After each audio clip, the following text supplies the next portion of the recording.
నాకు కోరిక ఉంది, ప్రతి మగాడికి ఉండే కోరికే, నాకు ఆడపిల్ల ఉంటే బాగుండని. కానీ ఎక్కడో ఏదో భయం. ఎందుకంటారు? గేమర్దా, ఒక మనిషి వంట చేస్తున్నట్టు ఇమాజిన్ చేసుకో. ఒక మనిషి కాలు మీద కాలు వేసుకొని కాఫీ తాగుతున్నట్టు ఇమాజిన్ చేసుకో. ఓ మనిషి బట్టలు ఉతుకుతున్నట్టు, ఓ మనిషికి డబ్బులు పెడుతున్నట్టు. దేనికి ఎవరిని ఊహించున్నారో నీకు తెలుసు, నాకు తెలుసు. అందుకే భయం. అయినా తప్పు మంది కాదులే. చిన్నప్పటి నుంచి మనం అదే నేర్చుకున్నాం.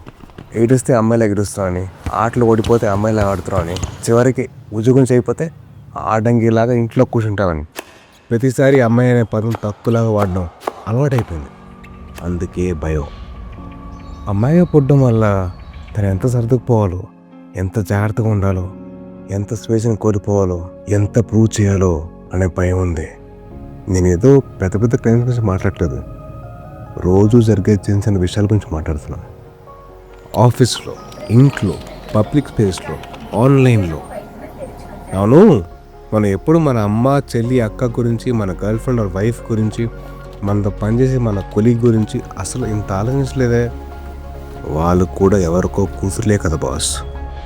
మనకి కూతురు కావాలనేసరికి ఇంత భయం, ఇన్ని ఆలోచనలు పొడుచుకొచ్చాయా?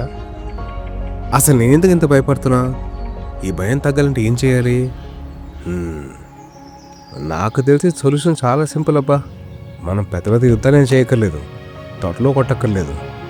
రోజు లేవగానే దుప్పటి మడత పెడితే చాలు, కాఫీ కప్పు సింక్ దగ్గర పెడితే చాలు, ఒక అమ్మాయి మాట్లాడుతున్నప్పుడు పూర్తిగా వింటే చాలు, అమ్మాయి పైకి ఎదుగుతుంటే అది తన కష్టం వల్లే అని నమ్మితే చాలు, కేరిన ముసుగులో కంట్రోల్ చేయకపోతే చాలు, మన కళ్ళు మన కంట్రోల్లో ఉంటే చాలు, అమ్మాయిని తక్కువ చేసి చూస్తే ఇది తప్పు అని చెప్తే చాలు.